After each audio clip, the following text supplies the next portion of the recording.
ಬೆಳೆಯೋ ಪೈರನ್ನ ಮೊಳಕೆಯಲ್ಲಿಯೇ ನೋಡು ಎಂಬ ನಾಣ್ಣುಡಿಯಂತೆ ಚಿಕ್ಕ ವಯಸ್ಸಿನಿಂದಲೇ ಗುಣಮಟ್ಟದ ಶಿಕ್ಷಣ ದೊರೆತಾಗ ಆ ಮಕ್ಕಳು ದೇಶದ ಆಸ್ತಿಗಳಾಗ್ತಾರೆ ಅಂತ ರಾಜ್ಯ ಒಕ್ಕಲಿಗರ ಸಂಘದ ಜಿಲ್ಲಾ ನಿರ್ದೇಶಕ ಹಾಗೂ ಸಮಾಜ ಸೇವಕರಾದ ಹರಪಳ್ಳಿ ರವೀಂದ್ರ ಅವರು ಹೇಳಿದ್ದಾರೆ. ಶನಿವಾರ ಮದಲಾಪುರ ಸರ್ಕಾರಿ ಹಿರಿಯ ಪ್ರಾಥಮಿಕ ಶಾಲಾ ವಿದ್ಯಾರ್ಥಿಗಳಿಗೆ ನೋಟು ಪುಸ್ತಕ ವಿತರಿಸಿ ಮಾತನಾಡಿದ ಅವರು, ಕಳೆದ 26 ವರ್ಷಗಳಿಂದ ಕೊಡಗು ಜಿಲ್ಲೆಯ ವಿವಿಧ ಸರ್ಕಾರಿ ಶಾಲೆಗಳಲ್ಲಿ ಉಚಿತವಾಗಿ ನೋಟು ಪುಸ್ತಕಗಳನ್ನು ಪ್ರತಿ ವರ್ಷ ವಿತರಣೆ ಮಾಡಿಕೊಂಡು ಬರ್ತಾ ಇದ್ದೇನೆ. ಗ್ರಾಮೀಣ ಪ್ರದೇಶದ ಮಕ್ಕಳು ಶಿಕ್ಷಣದಿಂದ ವಂಚಿತರಾಗಬಾರದು. ಗ್ರಾಮೀಣ ಪ್ರದೇಶದ ಮಕ್ಕಳು ಶಿಕ್ಷಣದಿಂದ ವಂಚಿತರಾಗಿ ಭವಿಷ್ಯದಲ್ಲಿ ಸವಾಲುಗಳನ್ನು ಎದುರಿಸ್ತಾ ಇದ್ದಾರೆ. ಇದನ್ನು ಹೋಗಲಾಡಿಸುವ ದೃಷ್ಟಿಯಿಂದ ಕಳೆದ 26 ವರ್ಷಗಳಿಂದ ಪ್ರತಿ ವರ್ಷ ಪುಸ್ತಕ ವಿತರಣೆ ಮಾಡಿಕೊಂಡು ಬರ್ತಾ ಇದ್ದೇನೆ ಎಂದರು. ದೊಡ್ಡವರು ಅಂತ ಹೇಳಿದ್ರೆ ಬೆಳೆದು ದೊಡ್ಡವರಲ್ಲ, ಈ ಸಮಾಜದ ದೊಡ್ಡ ವ್ಯಕ್ತಿಗಳಾಗಬೇಕು. ಗೌರ್ಮೆಂಟ್ ಸ್ಕೂಲಲ್ಲಿ ಓದ್ದವ್ರು ಮಾತ್ರ ದೊಡ್ಡ ದೊಡ್ಡ ಹುದ್ದೆಯಲ್ಲಿರೋದು. ಹಾಗಾಗಿ ನೀವೆಲ್ಲರೂ ಒಂದೇ ಒಂದು ಸಣ್ಣ ಗಾದೆ ಹೇಳ್ತೀನಿ. ನಿಮಗೆ ಹಸಿವಾದರೆ ಮಾತ್ರ ಅನ್ನದ ಒಂದು ಆಸೆ ಬರುತ್ತೆ, ಅಥವಾ ಅನ್ನವನ್ನು ಹುಡ್ಕೊಂಡು ಹೋಗ್ತೀವಿ. ಅದು ಇಂಗ್ಲೀಷ್ನಲ್ಲಿ ಹೇಳೋದು ಅಂತ ಹೇಳಿದ್ರೆ ನಿಮ್ಮ ಟೀಚರ್ಸಿಗೆ ಗೊತ್ತಾಗುತ್ತೆ, ನಿಮ್ಮ ಮೈತ್ರಿ ಗೊತ್ತಾಗಲ್ಲ ಅಂತ ಕಾಣುತ್ತೆ. Necessity is the mother of invention. ನಿಮ್ಗೇನಾದ್ರೂ ಬೇಕು ಅಂತ ಆದರೆ ಮಾತ್ರ ನೀವು ಹುಡ್ಕೊಂಡು ಹೋಗೋದು. ಅದೇ ನಿಮ್ಮ ಪ್ಲೇಸಲ್ಲಿ ಇನ್ನೊಬ್ಬ ಅಗರ್ಭ ಶ್ರೀಮಂತನ ಮಗು ಇದ್ದರೆ ಅದು ಏನು ಕೊಟ್ಟರು ತಿನ್ನೋದಿಲ್ಲ, ಅವ ಬಾಯಿಗೆಲ್ಲ ಹಾಕ್ಬೇಕು. ಆದರೆ ನೀವು ನನಗೆ ಅನ್ನ ಬೇಕು ಅಂತ ನಿಮ್ಮ ತಾಯಿ ಹತ್ರ ಹೋಗಿ, ನಿಮ್ಮ ತಂದೆ ಹತ್ರ ಹೋಗಿ ತಿಂತೀನಿ. ಅದು ಹಸಿವಿನ ಒಂದು ಮಹತ್ವ. ಆ ಹಸಿವು ಜಾಸ್ತಿ ಇದ್ದರೆ ಮಾತ್ರ ನೀವು ಸಮಾಜದಲ್ಲಿ ಅಥವಾ ಯಾವುದೇ ಒಳ್ಳೆ ಇನ್ವೆನ್ಷನ್ಗಳು, ಅಥವಾ ಇವತ್ತು ಹಸಿವು ಅಂದರೆ ಅನ್ನ ಹುಡ್ಕೊಂಡು ಹೋಗ್ತೀರಿ, ಅನ್ನ ಸಿಗಬೇಕು ಅಂದರೆ ಕೆಲಸ ಹುಡ್ಕೊಂಡು ಹೋಗ್ತೀರಿ, ಕೆಲಸ ಸಿಗಬೇಕು ಅಂದರೆ ಯಾರು ಸಮಾಜದ ಮುಖ್ಯ ವ್ಯಕ್ತಿಗಳ ಹತ್ರ ಮಾತಾಡಬೇಕು, ಸಮಾಜದ ಮುಖ್ಯ ವ್ಯಕ್ತಿಗಳ ಹತ್ರ ಮಾತಾಡಿದ್ರೆ ನಿಮಗೆ ಒಳ್ಳೆ ಹುದ್ದೆ ಸಿಗ್ತದೆ, ಅಥವಾ ದುಡ್ಡು ದುಡಿಯುವಂಥ ಒಂದು ಆಪರ್ಚುನಿಟಿ ಸಿಗ್ತದೆ. ಅದಕ್ಕೆ ಹೇಳೋದು necessity is the mother of invention ಅಂತ. ನಮಗೆಲ್ಲ ಅದೇ ಆಗಿದೆ. ನಾವು ಬಡ ದನ ಕಾಯ್ತಿದ್ದಂಥವ್ರು, ರಜಾ ದಿನಗಳಲ್ಲಿ ದನ ಕಾಯ್ತಿದ್ದಂಥವ್ರು ಇವತ್ತು ನಿಮ್ಮ ಮುಂದೆ ಕೂತ್ಕೊಂಡಿದ್ದೀನಿ. ನಾನು ನಿಮ್ಮಲ್ಲಿ ಆಸೆ ಪಡೋದು ನಾಳೆ ನೀವು ಇಲ್ಲಿ ಬಂದು ಕೂತ್ಕೋಬೇಕು.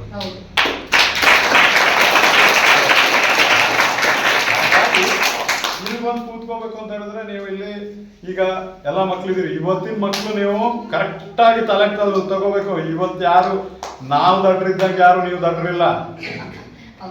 ನಿಮಗೆ 5ನೇ ಕ್ಲಾಸಿಗೆ ಇವತ್ತು ಯಾರೋ ಒಬ್ಳು 14ನೇ ವರ್ಷಕ್ಕೆ ವರ್ಲ್ಡ್ ಫೇಮಸ್ ಡಾಟಾ ಎಂಟ್ರಿನ ಆಗಿದ್ದಾಳೆ. ನೀವು ಆಲ್ಮೋಸ್ಟ್ 12 ವರ್ಷ, 10 ವರ್ಷ, 9 ವರ್ಷದವರು. ಇವತ್ತೆಲ್ಲ ಈಗ ಮೊಬೈಲ್ ಕೊಟ್ರೆ ನೀವೆಲ್ಲರೂ ಅಪ್ಪ ಅಮ್ಮನಿಗಿಂತ ಜಾಸ್ತಿ ನಮಗೆ ಗೊತ್ತಿರಲ್ಲ. ಆ ಥರ ನಿಮ್ಗೆ ಯಾರಿಗೂ ಗೊತ್ತಿಲ್ಲ, ನಾನು ಮಾತಾಡೋದು ಗೊತ್ತಾಗಲ್ಲ ಅಂತಲ್ಲ. ನಿಮಗೆ ಗೊತ್ತಾಗಬೇಕು. ನಿಮ್ಗೆ ಗೊತ್ತಾಗಬೇಕು. ನೀವು ಇನ್ನೊಂದು ದಿವಸ ಇಲ್ಲಿ ಬಂದು ಕೂರ್ಬೇಕು ಅಂತ ಹೇಳಿದ್ರೆ, ನಿಮ್ಮ ಗುರುಗಳನ್ನ ಫಾಲೋ ಮಾಡಬೇಕು. ಗುರುಗಳನ್ನ ಫಾಲೋ ಮಾಡಬೇಕು ಅಂದ್ರೆ ಏನು? ಇವತ್ತಿನ ಪುಸ್ತಕ ಏನು, ಇವತ್ತಿನ ಇದಿದೆ ಹೋಮ್ವರ್ಕ್ಗಳು, ಅದೆಲ್ಲ ಇವತ್ತೇ ಮಾಡಿ ನಾಳೆ ಪಾಠ ಪ್ರವಚನಗಳಿಗೆ ರೆಡಿ ಆಗಬೇಕು. ಅದೊಂದು ನೀವು ಮಾಡಿದ್ರೆ, ಎರಡನೇದು ನಿಮ್ಮ ಗುರುಗಳನ್ನ ಫಾಲೋ ಮಾಡಬೇಕು. ನೀವು ಒಂದು ಗುರುಗಳ ಜೊತೆ ಕೇಳಿ, ನಾನು ಏನಾಗಬೇಕು ಇವತ್ತೇ, ನಾಳೆನೇ ನಾನು ಇಂಥದ್ದಾಗಬೇಕು. ನಿಮ್ಗೇನಾಗ ಆಸೆ ಇದ್ದರೆ ನಾನು ಪೊಲೀಸ್ ಆಗಬೇಕು, ಅಥವಾ ನಾನು ಡಾಕ್ಟರ್ ಆಗಬೇಕು, ಅಥವಾ ನಾನು IAS ಆಫೀಸರ್ ಆಗಬೇಕು, ಅದನ್ನೆಲ್ಲ ನೀವು ಗುರುಗಳ ಜೊತೆ ಕೇಳಿ. ನಿಮ್ಮ ಗುರಿ ಇದ್ದರೆ, ಜೊತೆಗೆ ಗುರುಗಳಿದ್ರೆ, ನೀವು ನಿಮ್ಮ ಸಮಾಜದಲ್ಲಿ ಒಳ್ಳೆಯ ವ್ಯಕ್ತಿ ಆಗ್ತೀರಿ. ಗುರುಗಳು ಎರಡೂ ಇಲ್ಲ ಅಂತ ಹೇಳಿದ್ರೆ ನಿಮ್ಗೇನೂ ಆಗಕ್ಕಾಗಲ್ಲ. ನಿಮ್ಮಪ್ಪ ಈಗ ತೋಟಕ್ಕೋ ಅಥವಾ ನಿಮ್ಮದೇ ಗದ್ದೆಗಳಿಗೋ ಹೋಗಿ ಕೆಲಸ ಮಾಡ್ತಾ ಇರ್ಬೋದು. ಅದೇ ವೃತ್ತಿ ನೀವು ಆರಿಸ್ಬೇಕಾಗುತ್ತೆ. ನಿಮಗೆ ಒಂದು ಗುರಿ ಇರಬೇಕು. ಗುರಿಯ ಜೊತೆಗೆ ಗುರುಗಳಿರ್ಬೇಕು. ಗುರಿ ಎರಡಿದ್ರೆ ನೀವು ಸಮಾಜದಲ್ಲಿ ಒಳ್ಳೆ ವ್ಯಕ್ತಿ ಆಗ್ತೀರಿ, ಒಳ್ಳೊಳ್ಳೆ ಹುದ್ದೆಗಳಿಗೆ ಹೋಗ್ತೀರಿ. ನಿಮಗೆ ಅರ್ಥ ಆಗುವಂಗೆ ಹೇಳ್ತಾ ಇದ್ದೀನಿ. ಬೇರೆ ಕಡೆ ಆದರೆ ನಾನು ಮಂಕುತಿಮ್ಮನ ಕಗ್ಗ ಅಥವಾ ವಿವೇಕಾನಂದ ಅವ್ರದ್ದು ಅದು ಇದು ಎಲ್ಲ ಹೇಳ್ತಿದ್ದೆ. ಬಟ್ ನೀವು ಸಣ್ಣವ್ರು, ಇನ್ನು ನಿಮ್ಗೆ ಇಷ್ಟೇ ಸಾಕು. ನಿಮ್ಮ ಇವತ್ತಿನ ಪಾಠಗಳನ್ನ ಇವತ್ತೇ ಕಲ್ತ್ಕೊಳ್ಳಿ, ನಾಳೆ ಗುಳಿಸ್ಬೇಡಿ. ಎಲ್ರಿಗೂ ಹೇಳ್ತಾ ಇದ್ದೀನಿ, ಕೇಳ್ಕೊಳ್ಳಿ ಕ್ಲೀನಾಗಿ. ನಾಳೆ ಗುಳಿಸ್ಬೇಡಿ. ನಾಳೆ ಪಾಠನ ನಾಳೆ, ಇವತ್ತಿನ ಪಾಠ ನಾಳೆ ನೀವು ಹೋಮ್ವರ್ಕ್ ಎಲ್ಲ ಉಳಿಸ್ಕೊಂಡ್ರೆ, ನೀವು ಗುರುಗಳು ಇಷ್ಟೆಲ್ಲ ನಿಮ್ಮಗೆ ಕಷ್ಟಪಟ್ಟು ಪಾಠ ಕಲಿಸೋದು ಪ್ರಯೋಜನ ಇಲ್ಲ. ಇವತ್ತೇನು ಕಲಿಸ್ತಾರೆ ಅದನ್ನ ಆಫೀಸಲ್ಲಿ ಕ್ಲಾಸ್ ರೂಮಲ್ಲಿ ಚೆನ್ನಾಗಿ ಕಲಿತು ಏನು ಹೋಮ್ವರ್ಕ್ ಕೊಡ್ತಾರೆ ಅವತ್ತೇ ಮಾಡಿ ನಾಳಿನ ಪಾಠಗಳಿಗೆ ರೆಡಿ ಆಗ. ಜೊತೆಗೆ ನಾನು ಇಂಥವ್ನ ಆಗ್ತೀನಿ ಅಂತ ನೋಡಿ, ಅವಳಾಗಲೇ ಮೆಲ್ಕ್ ಆಗ್ತಾ ಇದ್ದಾರೆ ನಾನೇನೋ ಆಗ್ಬೇಕು ಅಂತ. ಯಾರು ಹೋಗೋದು? ಸೊ ನಾಳೆ ನಾನು ಏನಾಗಬೇಕು ಅಂತ ಅದಕ್ಕೆ ಗುರುಗಳು ನಿಮಗೆ ಇವಾಗ ನೀವು ನಾಳೆ ಏನಾಗಬೇಕು ಅಂತ ಹೇಳೋದು ಒಂದು ಬೀಜ ಮಣ್ಣಿಗೆ ಹಾಕುವಂಥದ್ದು. ಅದನ್ನ ಇಲ್ಲಿ ನೋಡಿ ಎಲ್ಲ ಗುರುಗಳಿದ್ದಾರೆ, ನೀರೆರೆದು ಗೊಬ್ಬರ ಹಾಕಿ ಬೆಳೆಸ್ತಾರೆ. ಬೆಳೆಸಿ ಒಳ್ಳೆ ಫಲ ಕೊಡ್ತದೆ, ಒಳ್ಳೆ ಫಲವತ್ತಾದ ಒಂದು ಸಮೃದ್ಧಿಯಾದ ಒಂದು ಹಣ್ಣನ್ನು ಸಮಾಜದಲ್ಲಿ ನಾವು ನೋಡ್ಬೋದು. ಹಾಗಾಗಿ ಬಡವರಾಗಿ ಆದ್ವಿ ಅಂತ ಚಿಂತೆ ಮಾಡಬೇಡಿ, ಗೌರ್ಮೆಂಟ್ ಸ್ಕೂಲಲ್ಲಿ ಓದ್ತಾ ಇದ್ದೀವಿ ಅಂತ ಚಿಂತೆ ಮಾಡಬೇಡಿ. ನಾಳೆ ನೀವು ಈ ಸಮಾಜದ, ಈ ನಾಡಿನ, ಈ ರಾಜ್ಯದ, ಈ ದೇಶದ ಸುಭದ್ರವಾದ ವ್ಯಕ್ತಿ ಆಗಬೇಕು ಅಂತ ಹೇಳ್ತಾ ಎಲ್ಲ ನಿಮ್ಮ ಗುರುಗಳನ್ನ ಹೆಜ್ಜೆ ಗುರುತುಗಳನ್ನ ಫಾಲೋ ಮಾಡಿ ನೀವು ಒಳ್ಳೇದಾಗ್ತೀರಿ. ಸಮಾಜ ನಿಮ್ಮಂಥ ಸಣ್ಣ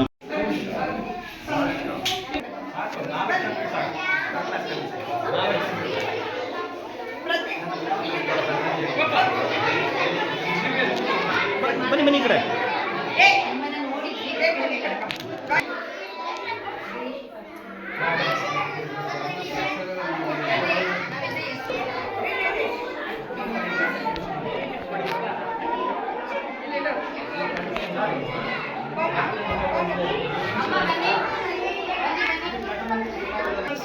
ಬನ್ನಿ ಮಕ್ಕಳ ಲೈನ್ ಆಗಿ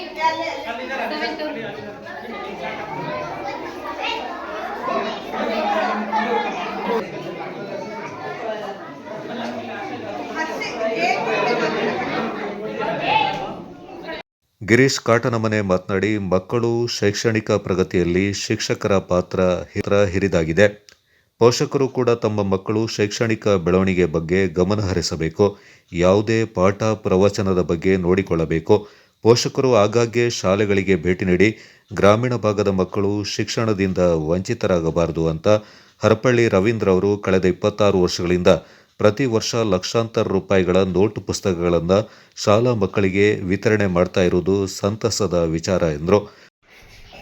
ತಿಳ್ಕೊಂಡಿರೋ ಹಾಗೆ 26 ವರ್ಷಗಳಿಂದ ಕೊಡಗಿನ ಎಲ್ಲ ಸರ್ಕಾರಿ ಶಾಲೆಗಳಿಗೆ ಪುಸ್ತಕವನ್ನು ವಿತರಿಸುವ ಜೊತೆಗೆ ಕೊಡಗಿನಲ್ಲಿ ಶೈಕ್ಷಣಿಕವಾಗಿ, ನೀರಾವರಿ ವಿಚಾರವಾಗಿ, ಆರೋಗ್ಯ ವಿಚಾರವಾಗಿ, ಸಾಮಾಜಿಕ ವಿಚಾರವಾಗಿ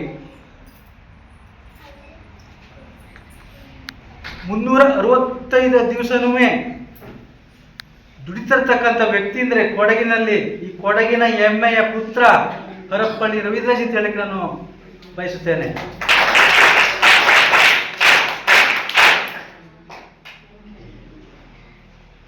ತಮಗೆಲ್ಲ ಗೊತ್ತಿರುವ ಹಾಗೆ ಒಬ್ಬ ಮನುಷ್ಯ, ಒಬ್ಬ ವ್ಯಕ್ತಿ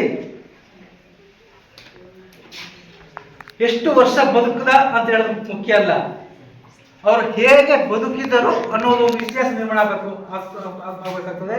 ಆ ಇತಿಹಾಸವನ್ನು ಈ ಕೊಡಗಿನಲ್ಲಿ ಏಕೈಕ ವ್ಯಕ್ತಿ ಹರಪಳ್ಳಿ ರವೀಂದ್ರಜಿ ಅವರು ಇತಿಹಾಸ ನಿರ್ಮಾಣ ಮಾಡಿದ್ದಾರೆ ಅಂತ ಹೇಳಲಿಕ್ಕೆ ನಾನು ಬಯಸ್ತೇನೆ. ಎರಡನೇದಾಗಿ, ಈಗ ತಮ್ಮಗಳಿಗೆ ಗೊತ್ತಿರುವ ಹಾಗೆ ಸಾಮಾನ್ಯವಾಗಿ ಎಲ್ಲರ ಮನೆಯಲ್ಲೂ ಈ ಚಲನಚಿತ್ರ ನಟರ ಈ ಫೋಟೋವನ್ನು ಇಟ್ಟಿರೋದು ತಾವು ಗಮನಿಸ್ಬೋದು ಮೇಡಮ್. ನೀವು ಕೆಲವು ರಾಜಕಾರಣಿಗಳ ಫೋಟೋವನ್ನು ಇಟ್ಟರು ನೀವು ಗಮನಿಸ್ಬೋದು ಮೇಡಮ್. ನೀವು ಕೆಲವು ಈ ಕವಿಗಳ ಫೋಟೋವನ್ನು ಇಟ್ಟರು ನೀವು ಗಮನಿಸ್ಬೋದಲ್ವಾ? ಅದು ತುಂಬ ಸಂತೋಷ. ನಾನು ತಮಗೆ ಹೇಳಕ್ ಬಯಸ್ತೇನೆ, ತಪ್ಪು ತಿಳ್ಕೋಬಾರ್ದು. ಈ ಜಾತಿ ಬಗ್ಗೆ ಮಾತಾಡಿದೆ, ನಾನು ಒಗ್ಲಿಕ್ಕೆ ಜನಾಂಗನು ನನಗೂ ಈ ಶಾಸಕರು, ಈ ಮಂತ್ರಿಗಳು, IAS IPS ನೆಂಟರುಗಳಿದ್ದಾರೆ. ತುಂಬ ಗಣ್ಯ ವ್ಯಕ್ತಿಗಳನ್ನ, ತುಂಬ ಅಗರ್ಭ ಶ್ರೀಮಂತರ ಹತ್ತಿರದ ನೋಡಿದಂಥ ವ್ಯಕ್ತಿ. ಆದರೆ ರವೀಂದ್ರಜಿಗಿರ್ತಕ್ಕಂಥ ಈ ಕ್ಯಾರೆಕ್ಟ್ರು, ಈ ಚಲನವಲನಗಳು ಅವರಲ್ಲಿ ಎಲ್ಲೂ ಕಂಡು ಬಂದಿಲ್ಲ. ಕೆಲವು ಮಹಾತ್ಮರ ಹೆಸರುಗಳನ್ನು ನಾನು ಪುಸ್ತಕದಲ್ಲಿ ಓದಿದ್ದೆ, ಕಿವಿಯಲ್ಲಿ ಕೇಳಿದ್ದೆ, ಆದರೆ ನಾನು ಕಣ್ಣಲ್ಲಿ ನೋಡಿದ್ದಿಲ್ಲ ಮೇಡಮ್. ನಾನು ವಿಶೇಷವಾಗಿ ತುಂಬ ಹತ್ತಿರದಿಂದ ಇವ್ರನ್ನ ಗಮನಿಸಿದೆ. ನಾನು ಹೇಳಿದೆ ಮುಂಚೆನೆ ಇಂಥ ವ್ಯಕ್ತಿಗಳನ್ನ ನೋಡಿದ್ದೆ ಅಂತ. ನನಗೆ ವಿಶೇಷ ಅನಿಸ್ತು. ನಾನು ಇತಿಹಾಸ ಓದಿರ್ಬೋದು ಕೆಲವು ಮಹಾತ್ಮರದ, ಕಿವಿಯಲ್ಲಿ ಕೇಳಿರ್ಬೋದು ಕೆಲವು ಮಹಾತ್ಮರದ. ನನ್ನ ಸ್ವಂತ ಕಣ್ಣಲ್ಲಿ ನಾನು ನೋಡ್ತಿಲ್ಲ, ನಾನು ಸ್ವಂತ ಕಣ್ಣಲ್ಲಿ ನೋಡಿದೆ, ಹತ್ತಿರದಿಂದ ನೋಡಿದೆ, ಕಿವಿಯಲ್ಲಿ ಕೇಳಿದೆ. ನಾನು ಮನಸ್ಸೋತು ಹರಪ್ಪಳ್ಳಿ ರವೀಂದ್ರಜಿಯವರ ಫೋಟೋವನ್ನು ಮನೆ ಇಟ್ಟಿದ್ವಿ ಮೇಡಮ್. ನಾನು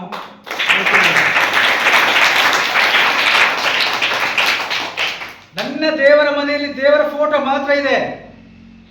ಆ ದೇವರ ಫೋಟೋ ಬಿಟ್ಟು ನನ್ನ ಯಾವುದೇ ರೂಮಿನಲ್ಲಿ ಯಾವ ಫೋಟೋ ಇಲ್ಲ. ಹರಪ್ಪಳ್ಳಿ ರವೀಂದ್ರಜಿ ಫೋಟೋವನ್ನು ನಾನು ಇಟ್ಟಿದ್ದೇನೆ. ಕಾರಣ ಇವರು ಮಾಡ್ತಿರ್ತಕ್ಕಂಥ ಸಮಾಜ ಸೇವೆ, ಇವರ ಋಣ ಈಗ ತೀರಿಸಬೇಕು. ಇವರ ಒಂದು ಜೀವನ ಚರಿತ್ರೆ ನನ್ನ ಮಕ್ಕಳು ನೋಡಬೇಕು, ಪ್ರತಿ ಸಹ ನೋಡಬೇಕು. ಹರಪ್ಪಳ್ಳಿ ರವೀಂದ್ರಜಿ ಥರನೇ ನನ್ನ ಮಕ್ಕಳು ಆಗಬೇಕು ಅಂತ ಹೇಳೋ ಒಂದು ಉದ್ದೇಶದಿಂದ, ನನ್ನ ಸ್ವಾರ್ಥದಿಂದ ಇವರ ಫೋಟೋ ಇಟ್ಕೊಂಡಿದ್ದೀನಿ ಮೇಡಮ್. ಶಾಲಾ ಮುಖ್ಯ ಶಿಕ್ಷಕಿ ರೇಣುಕಾ ಮಾತನಾಡಿ, ನಮ್ಮ ಶಾಲೆಗೆ ಕಳೆದ ಹಲವು ವರ್ಷಗಳಿಂದ ಸಮಾಜ ಸೇವಕರು ಹಾಗೂ ರಾಜ್ಯ ಒಕ್ಕಲಿಗರ ಸಂಘದ ಜಿಲ್ಲಾ ನಿರ್ದೇಶಕರಾದ ಹರಪ್ಪಳ್ಳಿ ರವೀಂದ್ರ ಅವರು ತಮ್ಮ ವಿದ್ಯಾರ್ಥಿಗಳಿಗೆ ಪ್ರತಿ ವರ್ಷ ನೋಟ್ ಪುಸ್ತಕ ವಿತರಣೆ ಮಾಡಿಕೊಂಡು ಬರ್ತಾ ಇದ್ದಾರೆ ಎಂದರು. ಗಣ್ಯರೇ, ಪ್ರೀತಿಯ ಮಕ್ಕಳೇ, ನೋಡಿ ಅವರು ಸರ್ ರವೀಂದ್ರ ಸರ್ ಅವರು ತುಂಬ ದಾನಿಗಳು, ಸಮಾಜ ಸೇವಕರು. ಮತ್ತು ಅವರು ಇಷ್ಟು ಒಂದು ಎಲ್ಲ ಶಾಲೆಗಳಿಗೂ ಅವರು ಬುಕ್ಗಳನ್ನ ಕೊಡುವಂಥ ಪ್ರೀತಿ, ಮಮತೆ. ಸರ್ಕಾರಿ ಶಾಲೆ ಅಂದರೆ ಅವರಿಗೆ ಅಷ್ಟೊಂದು ಪ್ರೀತಿ. ಅವರಿಗೆ ನಿಮ್ಮನ್ನೆಲ್ಲ ನೋಡಿ ನಿಮಗೆಲ್ಲ ಕೊಡಬೇಕು, ತುಂಬ ಕಷ್ಟದಲ್ಲಿರ್ತಾರೆ ಸರ್ಕಾರಿ ಶಾಲೆ ಮಕ್ಕಳು ಅಂತೇಳಿ ಅವರು ನಮ್ಮ ಶಾಲೆಗೆ ಬಂದಿದ್ದಾರೆ ಈ ದಿನ. ಅವರು ಈ ಒಂದು ಏನು ಅಂದರೆ ಅವರು ತುಂಬ ಕಷ್ಟದಿಂದನೇ ಮೇಲೆ ಬಂದಿದ್ದಾರೆ. ಅದೇ ರೀತಿ ನೋಡಿ ನಿಮಗೂ ಅಷ್ಟೇ ಆಶೀರ್ವಾದ ಮಾಡಿದ್ದಾರೆ. ಗುರಿ ಇರಬೇಕು, ಗುರು ಇರಬೇಕು, ಗುರುಗಳನ್ನು ನೀವು ಫಾಲೋ ಅಪ್ ಮಾಡಬೇಕು ಅಂತೇಳಿ ನಿಮಗೆ ಅಷ್ಟು ಚೆನ್ನಾಗಿ ಹಿತವಚನವನ್ನು ಹೇಳಿದ್ದಾರೆ. ಅದನ್ನು ನೀವು ಇಲ್ಲಿ ಕೂರಬೇಕು ಅಂತೇಳಿ ಅವ್ರು ಹೇಳಿದರು. ಕೂರಬೇಕು ಅಂದರೆ ಕೂರೋದಲ್ಲ, ನೀವು ಚೆನ್ನಾಗಿ ಬೆಳೆದು ದೊಡ್ಡ ಉದ್ಯೋಗಕ್ಕೆ ಸೇರಿ ಈ ಹಂತಕ್ಕೆ ನೀವು ನಾವೀಗ ಹೇಗೆ ಬಂದಿದ್ದೀವಿ ಈ ಥರ ನೀವು ಕೊಡುವಂಥ ದಾನಿಗಳು ಆಗಬೇಕು ಒಂದು ಉದ್ಯೋಗಕ್ಕೆ ಸೇರಿ ಅಂತ. ಅದರ ಅರ್ಥ ನೀವು ಚೆನ್ನಾಗಿ ತಿಳ್ಕೊಂಡು ಅವ್ರು ಹೇಳ್ದಂಗೆ ಮುಂದೆ ಬರಬೇಕು. ಮತ್ತು ಅವರು ಇಲ್ಲಿಗೆ ಬಂದಿದ್ದಾರೆ ಅಂತ ಅಂದರೆ ತುಂಬ ಒಂದು ಅವರ ಪ್ರೀತಿ ಮಮತೆ ಏನಿದೆಯೋ ಅದು ನಾವು ಎಷ್ಟು ಅವರ ಒಂದು ಉಪಕಾರವನ್ನು ನಾವು ಸ್ಮರಿಸ್ಕೊಳ್ತಾ ಇದ್ದೀವಿ. ಆ ಒಂದು ಉಪಕಾರವನ್ನು ನಾವು ಎಂದಿಗೂ ಮರಿಬಾರ್ದು. ಅವರ ಒಂದು ಈ ಒಂದು ಧನ್ಯತಾ ಭಾವನೆ, ನಾವು ಧನ್ಯತೆಯಿಂದ ಒಂದು ಕೃತಜ್ಞತೆಯಿಂದ ನಾನು ಅವ್ರಿಗೆ ಹೇಳ್ತಾ ಇದ್ದೀನಿ. ಅನಂತ ನಮ್ಮ ಶಾಲೆಯ ವತಿಯಿಂದ SMC ವತಿಯಿಂದ ಅನಂತ ಧನ್ಯವಾದಗಳನ್ನು ಅರ್ಪಿಸುತ್ತಾ ನಮ್ಮ ಕಿರು ಒಂದು ಸನ್ಮಾನವನ್ನು ಇದೇ ಸಂದರ್ಭ ರಾಜ್ಯ ಒಕ್ಕಲಿಗರ ಸಂಘದ ಜಿಲ್ಲಾ ನಿರ್ದೇಶಕ ಹಾಗೂ ಸಮಾಜ ಸೇವಕರಾದ ಹರಪ್ಪಳ್ಳಿ ರವೀಂದ್ರ ಅವರಿಗೆ ಶಾಲಾ ವತಿಯಿಂದ ಸನ್ಮಾನಿಸಿ ಗೌರವಿಸಲಾಯಿತು. ಈ ಸಂದರ್ಭ ಮಧುಕುಮಾರ್, ರಾಜೇಶ್, ಶಿಕ್ಷಕ ವೃಂದ, ವಿದ್ಯಾರ್ಥಿಗಳು ಹಾಗೂ ಪೋಷಕರು ಪಾಲ್ಗೊಂಡಿದ್ದರು. Kodagu channel news, KR Ganesh ಕೂಡಿಗೆ.